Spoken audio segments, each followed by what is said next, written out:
მოგესალმებით. როგორც მოგეხსენებათ, ალბათონი გაწოლკენის საქმიანობას გააგრძელებს საქართველოს პარლამენტში. შესაბამისად, მან გადააჭრა კულტურისა და სპორტის მინისტრის თანამდებობა. მე მას კიდევ ერთხელ მინდა მადლობა გადაუხადო ის მიერ გაწეული საქმიანობისთვის, ანახირებული საქმიანობისთვის, მისი მინისტრობის დროს არაერთი ცვლილება მნიშვნელოვანი რეფორმა განხორციელდა როგორც კულტურის, ასევე სპორტის სფეროში. კიდევ ერთხელ დიდი მადლობა მას გაწეული საქმიანობისთვის. მინდა წარმოგიდგინოთ კულტურისა და სპორტის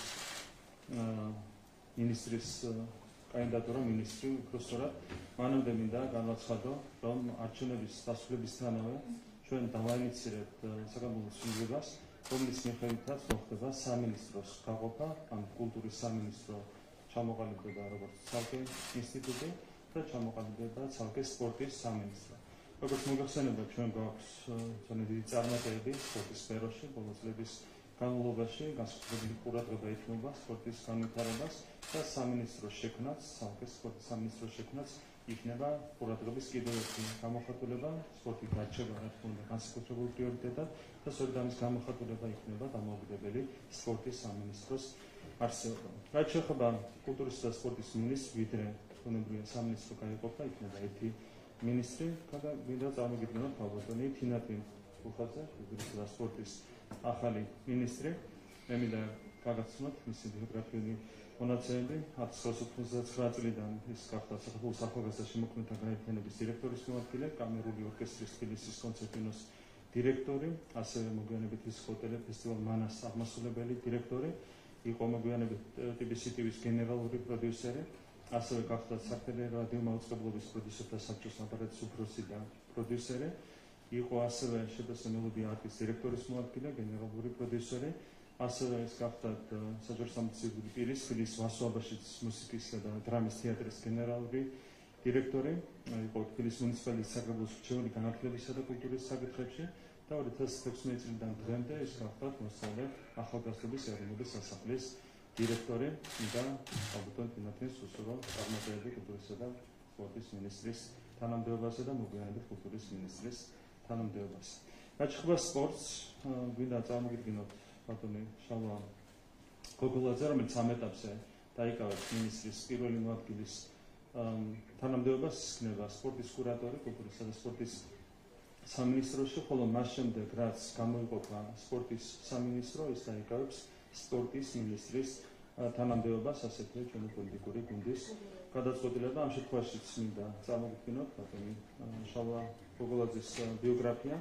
მას აქვს დამთავრებული საქართველოს ფიზიკური აღზრდისა და სპორტის აკადემია, ასევე თბილისის სახელმწიფო უნივერსიტეტის იურიდიული ფაკულტეტი, არის იურისტი თავის სპეციალობით.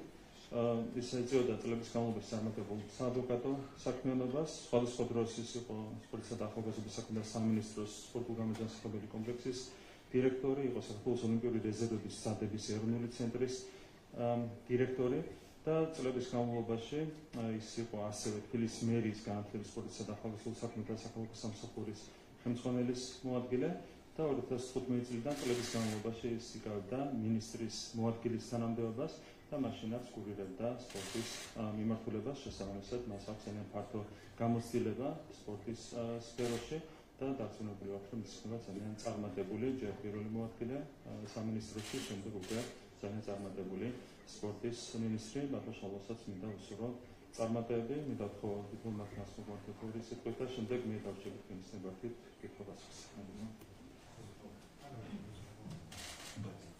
მოგესალმებით, მადლობა საქართველოს პრემიერ-მინისტრს და მთელ გუნდს ეს შემოთავაზება დღეს გავუკეთა. ჩვენ ვისაუბრებთ და გვაქვს ხედვები და მე ვფიქრობ, რომ თანხდებით იმაზე, რომ როგორც სპორტი, ისე კულტურა ამ ქვეყნისთვის არის ნამდვილად ლოკომოტივით გამწევი ძალა. ასეთი გუნდისგან და ასეთი ჩემთვის საპატივცემულო პრემიერისგან ნამდვილად რისეული შემოთავაზება იყო ჩემთვის და ვეცდები, რომ იმ სფეროში, რომელშიც 35 წელია დაუღალავად დილიდან საღამომდე როგორც მუსიკოსი, როგორც კულტურის დარგის მენეჯერი მუშაობ, ვეცდები, რომ ძალიან ბევრი სასიკეთო მოუტანო იმ ხალხს, ვისაც ჩვენი ქვეყნის სახელი როგორც კულტურაში, ისე სპორტში, სოფიოში გააქვთ და ძალიან ღირსეულად და ნამდვილად ამაყად ატარებენ საქართველოს სახელს. მადლობა ყველას ნდობისთვის და ძალიან დიდი იმედი მაქვს, რომ კულტურის და ამჯერად დროებით სპორტის სფეროც გვენდობა და დავიწყებთ სწორ კომუნიკაციას იმისთვის, რომ პირველ რიგში საქმე გავაკეთებთ და საქმე წინ დავიყვანოთ. მადლობა. მოგესალმებით, პირველ რიგში მადლობა მინდა გადავუხადო საქართველოს პრემიერ-მინისტრის და დიპლომატიის განმსხვავებული ნდობისთვის სრული ადგილს. პატივია და ამავე დროს დიდი პასუხისმგებლობა უხელმძღვანელო ქართულ სპორტს, ვინაიდან ქართული სპორტი როგორც მოგესალმება დღეს არის ერთ-ერთ უმაღლეს დონეზე. დარწმუნებული ვარ, რომ ბატონ პრემიერ-მინისტრთან სულთან ერთად საქართველოს კიდე ბევრჯერ იზეიმებს იმ დიდ მიღწევებს, რასაც როგორც დღეს ზეიმობს, როგორც ფეხბურთში, ასევე სხვადასხვა სპორტის სახეობებში. ჩვენ ახლო მომავალში დავიწყებთ უკვე ფედერაციებთან და სხვადასხვა რეგიონებში უკვე აქტიურად გასვლებს, იმისთვის რომ უფრო მომავალი 4-10 წლის გეგმები დავსახოთ, როგორი იქნება ჩვენი ქართული სპორტის განვითარების ხუთი. კიდევ ერთხელ დიდი მადლობა როგორისთვის და დარწმუნებული ვარ, რომ კიდევ ბევრჯერ შევხვდებით დიდი გამარჯვებით. მადლობა. მოგესალმებით, საფობერძე ტელეკომპანია იმედი ბანან პრემიერო რამდენიმე კითხვა მაქვს, თუმცა მინდა დავიწყო ევროკავშირის ელჩის განცხადებით.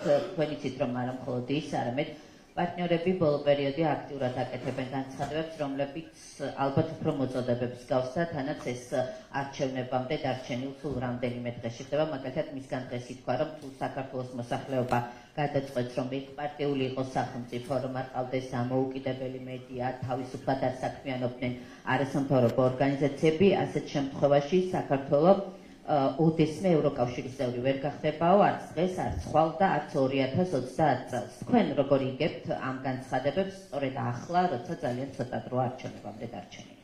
მე არ მინდა სიღრმეში შევიდე, სამწუხაროდ ეს განცხადება არ არის ობიექტური, ასე ვიტყოდი.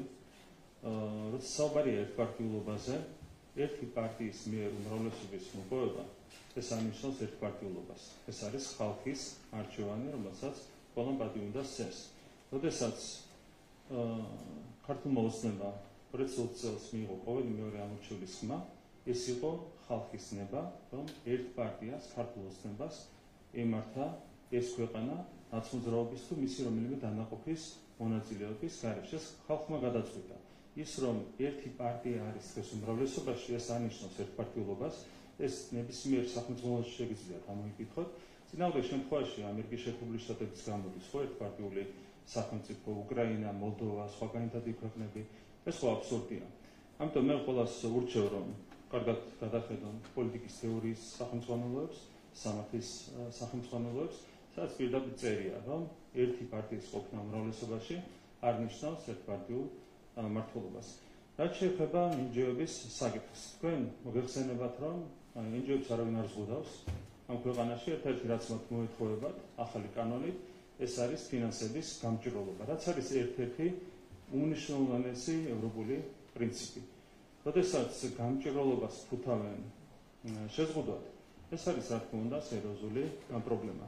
კიდევ ერთხელ მინდა გავიმეორო, საქართველოში არის დემოკრატიული მმართველობა, ქვეყანას მართავს ხალხის მიერ არჩეული ხელისუფლება და არჩეული მმართველი პარტია, ქართული ოცნება, რასაც ყველამ უნდა სცეს პატივი, შეიძლება ვიღაცა გაღიზიანებული იყოს ამის გამო, ვიღაცა არა, მაგრამ პატივისცემა ამ მოვლენის მიმართ ყველამ უნდა გამოხატოს, ხალხის არჩევანის მიმართ პატივისცემა, ეს არის დემოკრატიის ერთ-ერთი მნიშვნელოვანი გამოხატულება. და რაც შეეხება NGO-ებს, აქ ჩვენ შეიძლება გქონდეს ჩვენი შეფასებები, მაგრამ არავინ არ აპირებს NGO-ების შეზღუდვას.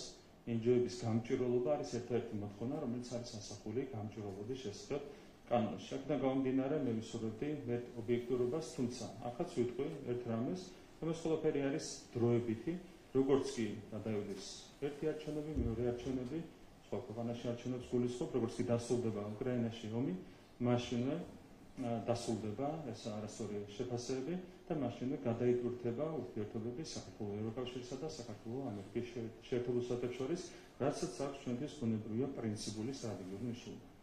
NGO-ები ახსენეთ ბატონერეკლე, დღეს შალვა პაპუაშვილი საუბრობდა იმის თაობაზე, რომ დონორების დაშინების და ზოგიერთი ქვეყნის შიგნით ზეწოლის მიუხედავად იმაზე მედია ორგანიზაცია დარეგისტრირდა შესაბამის რეესტრში, ვიდრე აპროტესტებდა. ეს მონაცემები თქვენ პერსონალურად რას გეუბნებათ?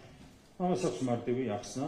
რეალურად ყველამ ვიცით, რომ ეს კანონი არავის არ სხდავს და არ სტიგმატიზაციას არ ახდენს არც ერთი ორგანიზაციის. აქედან გამომდინარე ლოგიკურია, რომ ასე ბევრად მეტმა ორგანიზაციამ გაიარა რეგისტრაცია, ერთ მარტივ მიზეზის გამო არავითარ პრობლემებს არ უქმნის ამ ორგანიზაციებს კანონი. ერთადერთი მოგეთხოვება, გამჭირვალობა თუ არაფერი გაქვთ დასამალი, რატომ არ უნდა დარეგისტრირდეთ, ხო, მარტივი კითხვა ისმის. და რაც შეეხება სტიგმატიზაციას, ესეც არის ჩვეულებრივი ტყუილი. ჩვენ როცა გვაქვს პრობლემები კონკრეტულ ორგანიზაციებთან მიმართებით, მის მაგალითად თავის როზე ერთადერთი PVT გააყალბა ან სხვაგვარად მონაწილეობდა რევოლუციურ პროცესებში, პირდაპირ ვეძახით ყოველს საკუთარ სახას, ყოველს უწოდებთ საკუთარ სახას. რაც შეეხება კანონს, კანონში ხდება ფაქტის კონსტატაცია, როდესაც შენ იღებ უცხოურ ფულს, ამ ფულს მოყვება გავლენა და ხდები შესაბამისი გავლენის გამტარებელი საკუთარ ქვეყანაში. ამ ფაქტის კონსტატაციას ვერ ექნება ვერავითარი პრობლემური დატვირთვა ვერც ერთი არასამთავრობო ორგანიზაციისთვის. აქედან გამომდინარე აბსოლუტურად ლოგიკურია, რომ 150-მდე არასამთავრობო ორგანიზაციამ უკვე გაიარა რეგისტრაცია.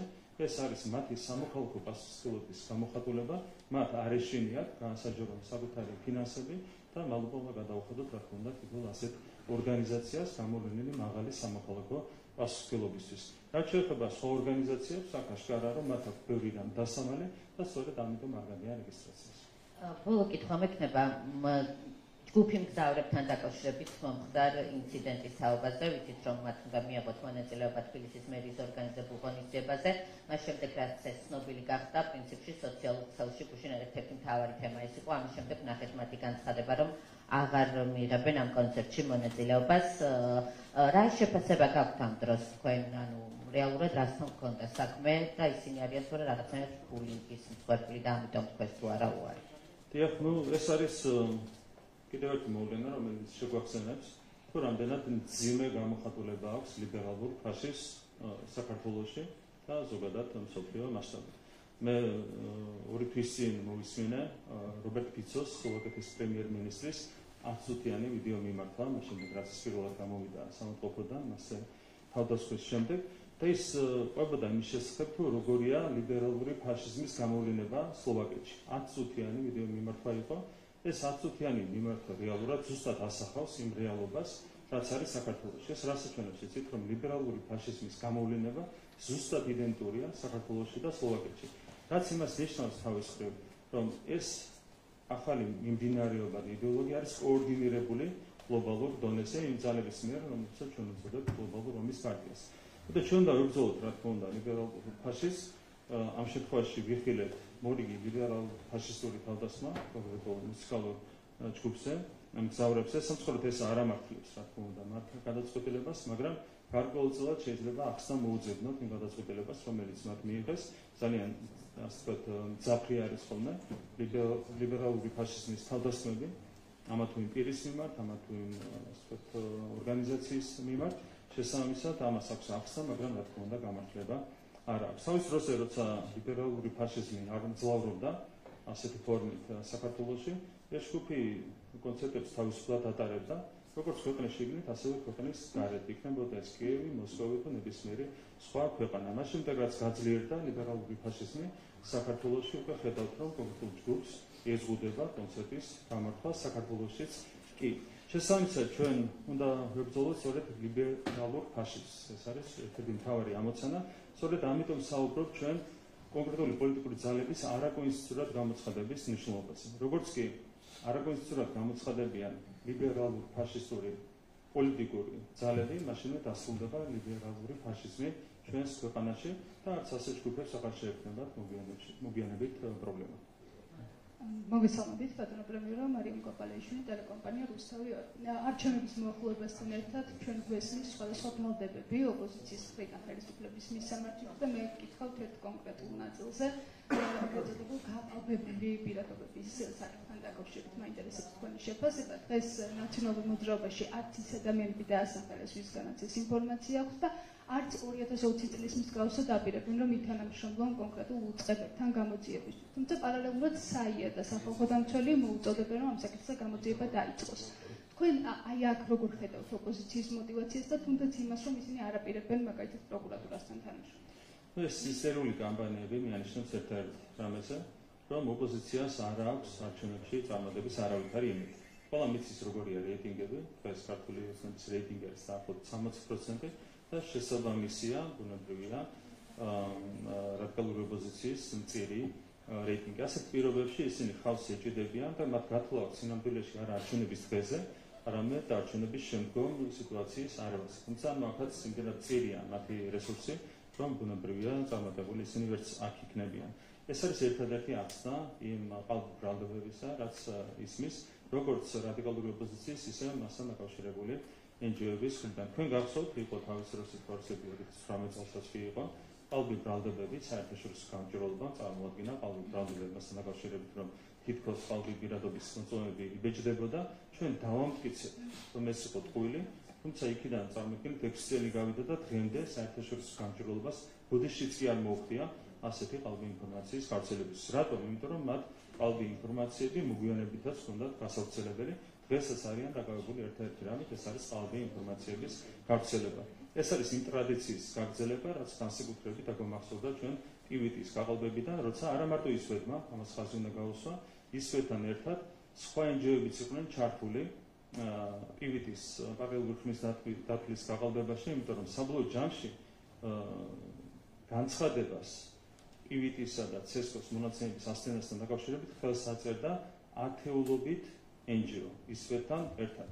ამიტომ ისვედთან ერთად პასუხისმგებლობა თავის დროზე პივიტის გაყალბებაზე იკისრება იგივე გამჭირვალობას ახალგაზრდთა ასოციაციას და არაერთ ათეულობით სხვა NGO-ს. ამ ტრადიციების მქონე NGO-ებისგან, რა თქმა უნდა, ახალი ყალბი განცხადებები ჩვენ არ გვიკვირს, თავარია რომ საზოგადოება ხედავს ყველაფერს და სწორედ ერთ-ერთი მიზეზი, რატომაც ამ NGO-ებს აქვს ძალიან დაბალი რეპუტაცია, ცესკოზე 4-ჯერ ნაკლები რეპუტაცია რო ექნება NGO-ს, იმას ბუნებრივია არავითარი ფასი არ აქვს და მის განცხადებებს არავითარი ფასი არ აქვს. საზოგადოება ხედავს ყველაფერს და სწორედ იმის გამო, რომ მუდმივად დგანან კოლექტიური ნაცნობრობის გვერდით ეს NGO-ები და მუდმივად ავრცელებენ ყალბი ინფორმაციას, სწორედ ამიტომ არის ნულამდე დასული პრაქტიკულად მათი იმიჯი და რეპუტაცია.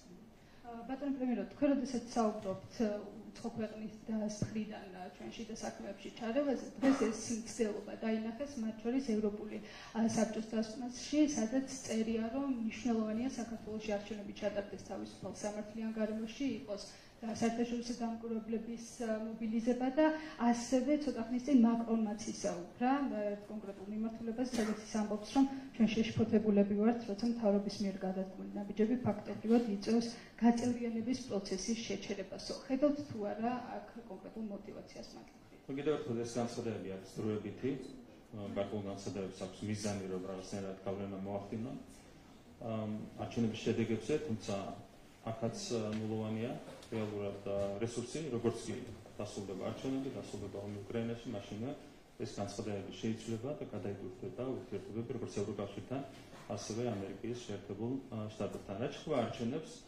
არჩევნები ტარდება, წარიმართება საარჩევნო პროცესი თავისუფალ და კონკურენტულ გარემოში, რაც დადასტურდა ევთოდილის მიერ გამოქვეყნებული შუალედური დასკვნითაც და ჩვენ ვართ პასუხისმგებელი იგივე სულისკვეთებით საარჩევნო პროცესების მართვაზე. ეს არის ჩვენი პასუხისმგებლობა და ყოველთვის გავაკეთებთ, რა თქმა უნდა, ამისთვის ჩვენ იმედი გვაქვს, რომ რაღაც დოზით მაინც ოპოზიციაც იგივე სულისკვეთებით იმოქმედებს, არ იქნება პროვოკაციები, არ იქნება ისეთი მოვლენები, როგორც არის მაგალითად მართული პარტიის სააგიტაციო მასალების განადგურება, ბილბორდების განადგურება, არა ომს წარწერების წაშლა ბილბორდებსა და ასე შემდეგ. ჩვენ ყველაფერს ვაკეთებთ იმისათვის, რომ არჩევნები ბოლომდე ჩატარდეს თავისუფალ და კონკურენტულ არჩევნებში, როგორც ეს უზრუნველყოფილი იყო დღემდე, ასე უნდა მივიდეთ ბოლომდე 26 ოქტომბერამდე.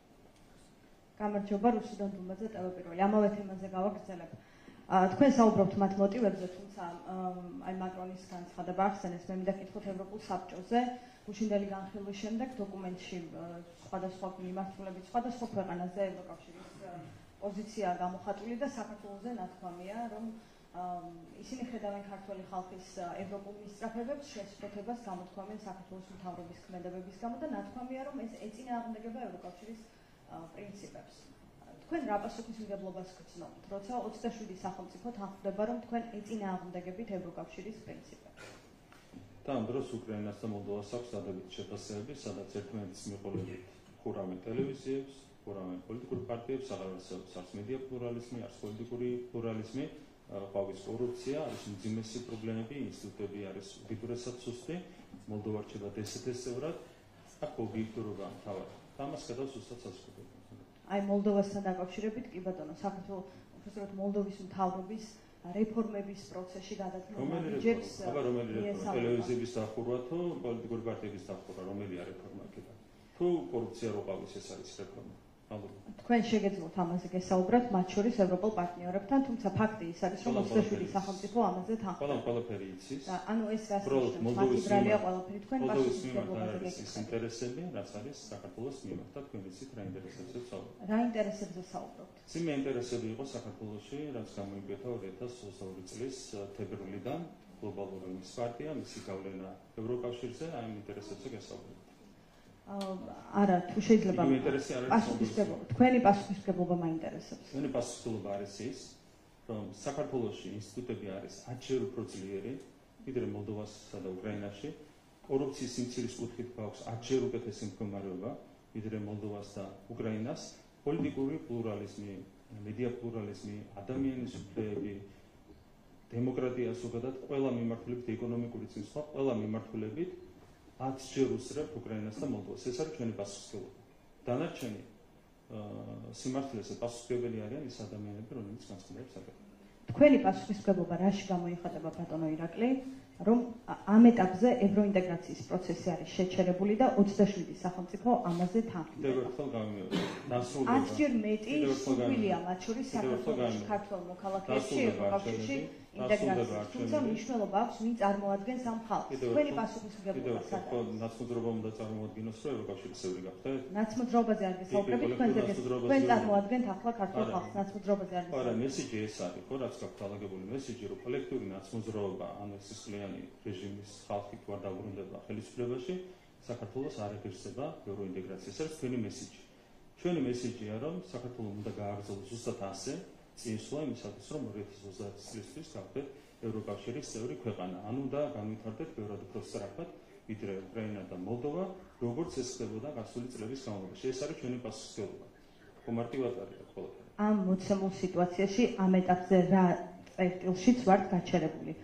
რა პასუხისმგებლობას იღებთ თქვენ ამის გამო? პროცესი არის შეჩერებული.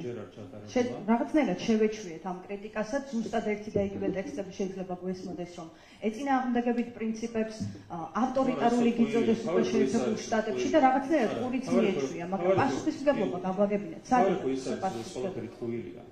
რა არის ტყუილი? ყველაფერი. შეჩერებულია ევროინტეგრაციის პროცესი ბატონო. ავტორიტარიზმი ხო ტყუილია. არადემოკრატიული მართლობა ხო ტყუილია. ხო ყველაფერი ტყუილია. ეს არის თავი. როგორც კი დასრულდება არჩევნები, როგორც კი დასრულდება ომი უკრაინაში, მაშინ შეიძლება განცხადებებიც და გადაიტვირთება ურთიერთობა როგორც ევროკავშირთან, ასევე ამერიკის შეერთებულ შტატებთან. ყველაზე დიდხანს ვერ იქნება დაფუძნებული ეს პროცესი. კარგი, ბოლო კითხვასთან გისვამთ ამ თემაზე, არჩევნებზე გაქვთ ასევე თქვენ აქცენტი, ანუ არჩევნების შემდეგ თქვენ შეცვლით რამეს თქვენს პოლიტიკაში, თუ მათ უნდა შეცვალონ დამოკიდებულება. მე მგონია, რომ მთლიანობაში ვითარება შეიცვლება, ურთიერთობები შეიცვლება და აღდგება სამართლიანობა. ეს არის პრინციპულად მნიშვნელოვანი. დიდწილად უსამართლო წლების განმავლობაში ისედაც იყო მიდგომები, მაგრამ ეს უსამართლობა აღწევს უკვე ძალიან დიდ მასშტაბებს, 2022 წლიდან მოყოლებული, ეს უსამართლობა დამთავრდება. და ამის შემდეგ გადაიტვირთება ურთიერთობები როგორც ევროკავშირთან, ასევე ამერიკის შეერთებულ შტატებთან.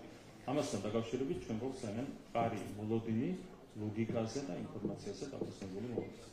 ანუ იმის გამო, რომ ახლა ევროინტეგრაციის პროცესი საქართველოსთვის არის შეჩერებული, თქვენ პასუხისმგებლობას არ აქვს. არაფერი არ არის შეჩერებული. თქვენ დაგიჯეროთ თუ ევროკავშირის ოფიციალურ წარმომადგენლებს. ეს არის სხვა კანდიდატი ქვეყნების ინტეგრაცია ევროკავშირში. როცა შენი ეკონომიკური მდგომარეობა არის კრიზისის ზღვარზე და ამ ზღვარს მიღმა. როდესაც გაქვს კატასტროფული ვითარება დემოკრატიული ინსტიტუტების სიძლიერის, თვალსაზრისი კორუფციის კუთხით, პოლიტიკური პლურალიზმის კუთხით და მედია პლურალიზმის კუთხით, აი ჩერდება ზუსტად ევროინტეგრაციის პროცესი.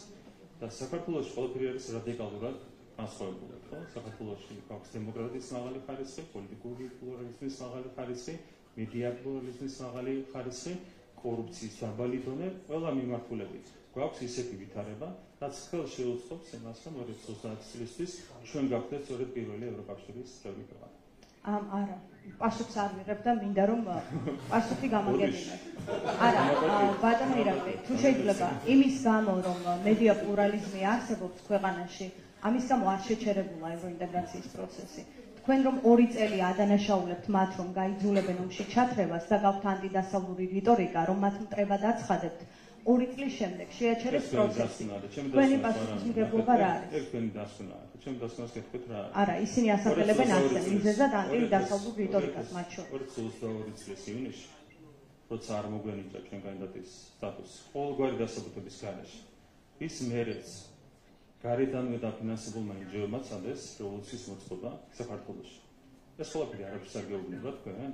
სხვა ინტერესები რო იყო ჩვენი ქვეყნის მიმართ, ამას არ ადასტურებს თქვენთვის, რა ადასტურებს ეს თქვენი პრობლემაა, მადლობა. 2022 წლის ივნისამდე იყო თქვენი დადანაშაულება მათი ომში ჩათრევის შესახებ. თქვენ საუბრობდით ძალებზე, ამის თქვენს პარტიას კონკრეტული ჯგუფი გამოიყო პარლამენტში, რომ დაგეწყათ შეერთებული შტატებისთვის და ევროპისთვის. მანამდე შეგახსენებთ კიდე რა იყო?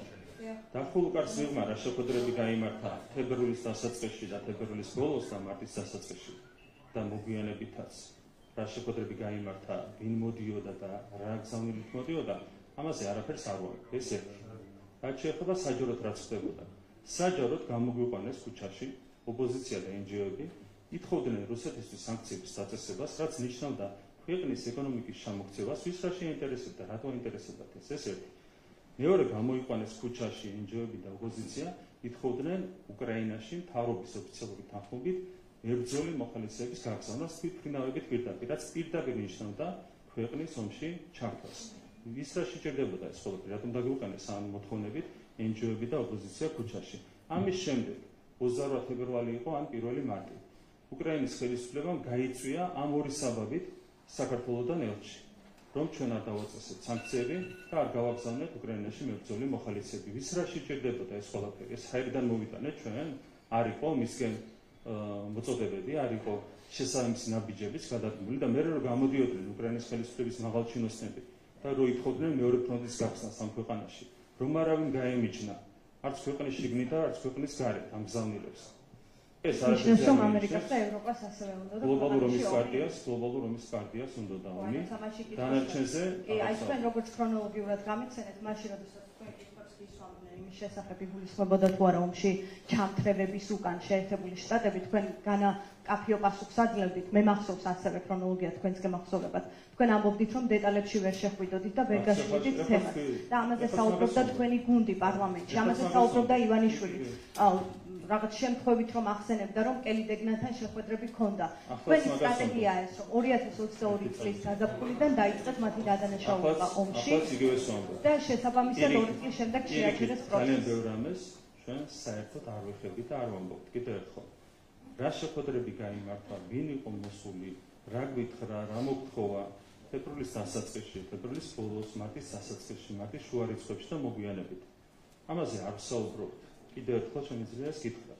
და როდესაც ჩვენ ვსაუბრობთ იმაზე, თუ ვის უნდოდა და ვის უნდა საქართველოში ომი, მათ შორის ვის უნდა კოლექტიური ნაციონალიზმის დაბრუნება მეორე ფრონტის გასახსნელად, იქ ვაკონკრეტებთ ხოლმე, რომ აქ გულისხმობთ არა ამერიკას და ევროპაშიც, არამედ გლობალურ ომის პარტიას, თუმცა იქვე ვაცხადებთ, რომ სამწუხაროდ გლობალურ ომის პარტიას აქვს არსებითი პრინციპული გავლენა ოფიციალურ ინსტიტუტებზე, როგორც ერთი, ისე მეორე მიმართულებით. ყველაფერს კაფიოდ ვამბობ ჩვენ. უბრალოდ არის რაღაცეები, რასაც არ ვამბობთ, იმიტომ რომ უხდებით ურთიერთობებს. მოგესალმებით ბატონო ირაკლი, ანაპროლაძე საზოგადოებრივი მაუწყებელი ჩემო კოლეგამ ქართულზე მეკითხავთ მისი განცხადების ამ ნაწილზე, სადაც ამბობს, რომ დავაკვირდებით როგორ ჩატარდება არჩევნები, ვნახავთ და იმედი გვაქვს, რომ იქნება უმაღლესი საერთაშორისო სტანდარტების შესაბამისად ჩატარებული და ეს შეფასება საერთაშორისო დამკვირვებლების მიერ. ამასთანავე თუ ეს ასე არ მოხდება, ჩვენ მზად ვართ წარმოვადგინოთ ჩვენ ხელთ არსებული განსხვავებული ვარიანტები. ეს არ არის მუქარა, ეს რეალობა. როგორ აღიქვამთ, როდესაც ასეთ განცხადებას აკეთებს ელჩი? იმედია პივიტის არ გაგვიყალბებენ, ამასაც არ გააკეთებენ. რაც შეეხება არჩევნებს, ერთი კვირაა დარჩენილი არჩევნებამდე და ყველა ხედავთ, რომ არჩევნები წარიმართება აბსოლუტურად თავისუფალ და კონკურენტულ გარემოში. და არაფერი არ მიანიშნებს იმას, რომ ამ კვირის განმავლობაში რამე შეიძლება შეიცვალოს. რაც შეეხება არჩევნების დღეს. არჩევნების დღეს გამოყენებული იქნება ელექტრონული აპარატურა, ხმების დათვლა, მანამდე ხმის მიცემა და მანამდე ამორჩეულის რეგისტრაცია მოხდება ელექტრონული ფორმით. ანუ არჩევნების დღესაც გამორიცხულია რა, იმე манипуляция კი არა. თვითონ ადამიანური შესაძლებლობებიც კი გამოირიცხება ისეთი, ასე ვთქვათ, აპარატურით ჩატარდება ეს არჩევნები. ასეთ ვითარებაში ყოველთვის საფუძველიც კი არ აქვს ასეთ რაღაცებზე საუბარს და როცა ამ ყველაფრის პირობებში მაინც მიდის ამაზე საუბარი, ეს რა თქმა უნდა შემაშფოთებელი. კიდევ თქვენ და გავიმეორო.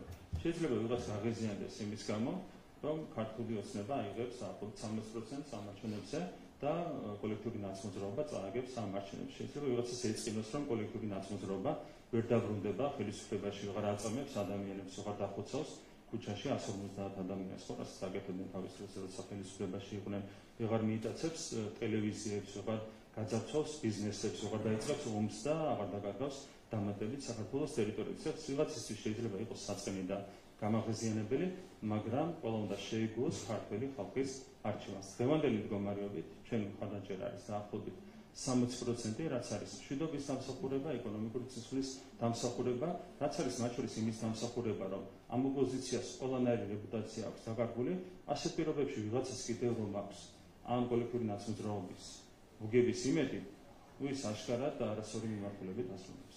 მოგესალმებით, ტელეკომპანია პოსტები ნუცაკოვიშინაძე. დაკანერების მსოფლიო ბანკმა საქართველოს 2024 წლის ეკონომიკური პროგნოზები გააუმჯობესა და გაზარდა 7.5%-მდე. როგორი არის თქვენი შეფასება, რა არის ამის მიზეზი?